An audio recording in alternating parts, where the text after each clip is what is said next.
this particular script or the character that drew you to be a part of Cinderella's Revenge? I mean, look, I played some characters where I'm a little bit like in the ear of the character for sure. One of the journalists that I spoke to today reminded me I actually played the devil in a movie called Condition of Return recently. So I would say that was pretty up there too. But, but um, this one I thought was such a blast, though, when I read the script and I saw the tongue-in-cheek, funny element of the character and the rhythm of the character and the fact that she was, I mean, everything that she wasn't in the fairy tales, right? She instead of like finding that moral compass, hers is gone. And so she's going to do all the things, to help vigilante Cinderella on her journey. And so I thought that was that was a fun take on it, but she's comedic too. And it's like, oh, honey, you've been taking crap for too long. Let's just take you get yours for a change, like you don't have to put up with this. And so to play a character who's in the ear of the main character was just fun. It was fun. I thought the writing was cheeky and fun too. So I was going to say, you start out even with an English accent and then switch things back up to your regular voice. Is that something that was in the script for you? I mean, it was never, I asked the director, Andy Edwards, about doing an English accent, and he didn't want that.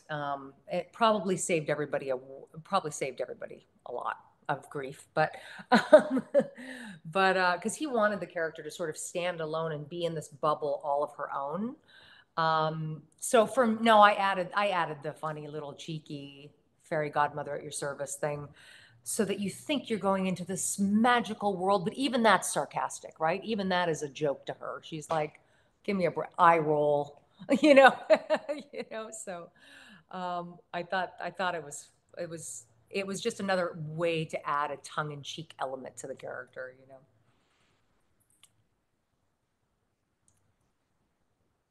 I I feel like love I feel like you're writing this right now. You've got the It's like done. It's going to be out before the interview is over. that would be a miracle. But this is such a you have such an incredible connection between this fairy godmother and Cinderella, and Lauren is just an incredible Cinderella. Talk about working with her, and the two of you just have this wicked, no pun intended, chemistry. Yeah, I agree. I thought we had really great chemistry from the get-go as well. I I'll be honest with you. I'm always impressed often with British actors. I think they're just whatever it is, the training, how seriously they take it. I mean, all of the above. But when I met Lauren and I got to work with her, like I was absolutely blown away. The director could tell her 50 different things, and within the same take, she can do them all. I mean, she really floored me to the degree where she really should be doing so much more, and hopefully she will in time. But I even told all my agents here, I'm like, you've got to meet this girl. Like, this girl is amazing. So when she comes over, she'll meet all of them. But no, she's just a super uber talented actress. She's just really, really, I can't say enough good things about her. I'm just blown away by her talent.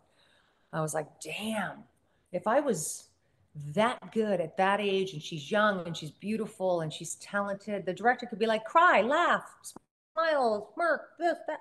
And she just takes it all with a grain and off she goes, doing everything that he wants all the time. I mean, what a dream to direct her. She can do anything. So yeah, I can't say enough about her, but she's fantastic. I have to ask about that mask. Did you try it on at all? I mean, how heavy was it? Things like that. It wasn't heavy at all, actually. It was more, they did have a few issues with them, right? There were some. I'm trying to remember what the details. It's always months later that you do these interviews and you're trying to remember everything. But I don't remember it being heavy. It actually never really got stuck to her face, so that's something. I never really had to wear it. I had to like sort of hold it up to my face on occasion, but I thought the mask was a really fun, interesting way in that kind of because we all wear masks, right? And it's cliche in some ways, but I think there is something very interesting about even my dialogue to her, which is wear a mask, basically, you won't feel as bad. You can hide from yourself. You can not, and I think people do that all the time, every day. They wear masks to hide from who they really are, or I mean, sometimes physically too, but I mean, more than anything, we are kind of wearing masks. And I thought that was an interesting way to bring that sort of darkness into this film, that was the through line. I thought that was a really smart, I thought that was really clever on their part. There are some intense and serious moments in this film, and you Yeah. play them so beautifully. Was there one that you're most proud of that you've watched the movie back and you see, wow, that came out incredible? Or maybe one in the moment you were filming that was pretty memorable for you? I mean, for me, it's always fun for me. For me, I'm not a big fan of watching myself, so that's always tough.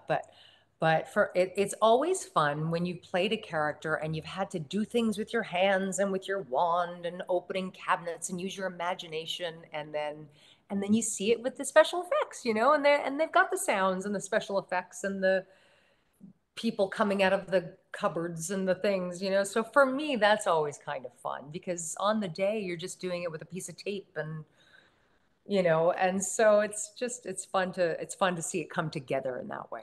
It's really fun to see it come together. Certainly, you're no stranger to being on a film set, but how do you shake off a long day of shooting these intense films like this? Usually with a gin and tonic, um, or a glass of bread. I do often, and not always, because obviously you have long days, and I'm not a big drinker, but I love to have one little drink at the end of the day just to unwind. I'm glad I'm not a big drinker and that I don't have a problem with it because I really look forward to those little, especially when you're doing intense material. Like this was fun material for me, to be honest with you, but I've done a lot of other films where it's like all day, it's like a dark thing, and you just want to just like brush it off a little bit at the end of the day. And they're long days as well. So yeah, I do have a little bit of a habit of coming home and having a glass of wine or a gin and tonic or something and just going, ah, okay. Hot bath too. Although I'm not nearly as relaxed if I have a huge day the next day of lots of dialogue or something like that. That's always challenging.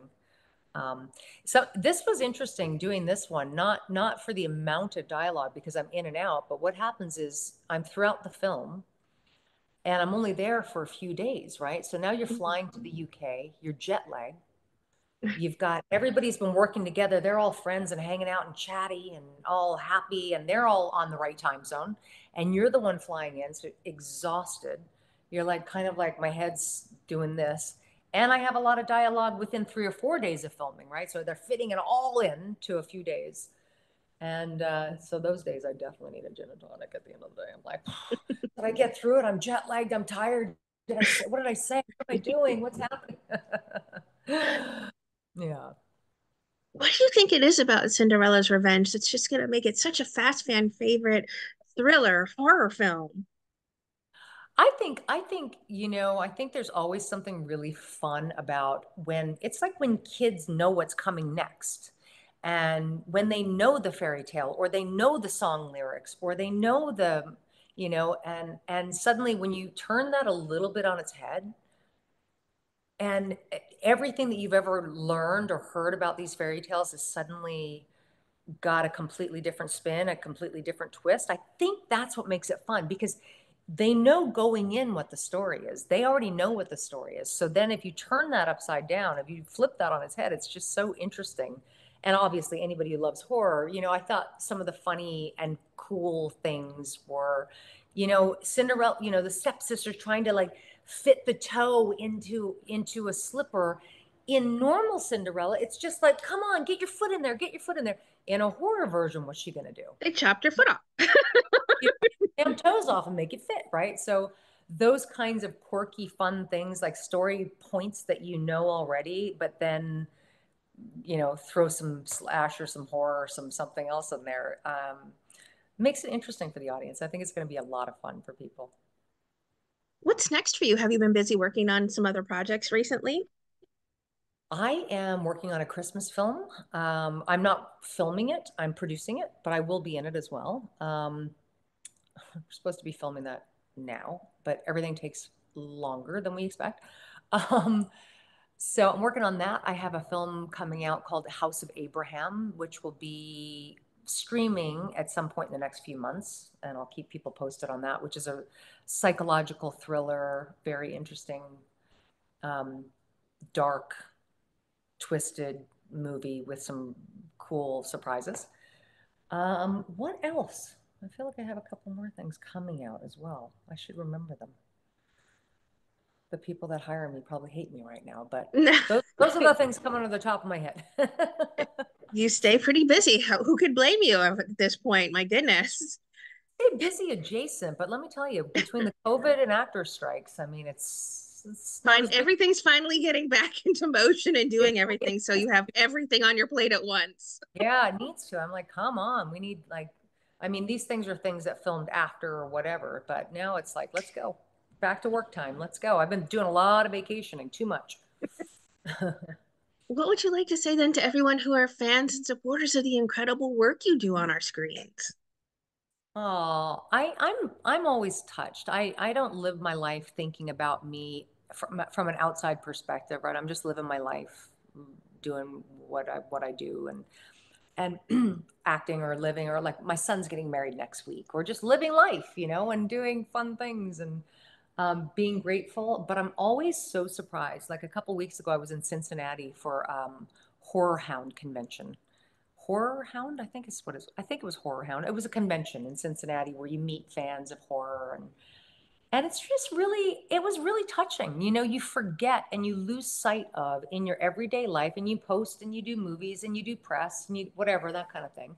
But I live in LA, I'm in a car, I go to my friend's house, I go to yoga, I like have a normal life and do normal stuff, and to recognize and remember and to see and to hear stories about people, it was really, really touching. Like some of the people that were fans of some of the movies that I've done that were overseas, that only had 5 movies that they watched for months on end because they were in the army, or just these really beautiful, touching stories about what you meant to somebody. And that you lose sight of because because you're just living life, to lose sight of that, and you forget how familiar you are to fans because they see you in these things. So it was actually a really nice, um, it was a nice thing to do. It was just really nice to remember that you do mean something to people in that way. It's cute. It's fun.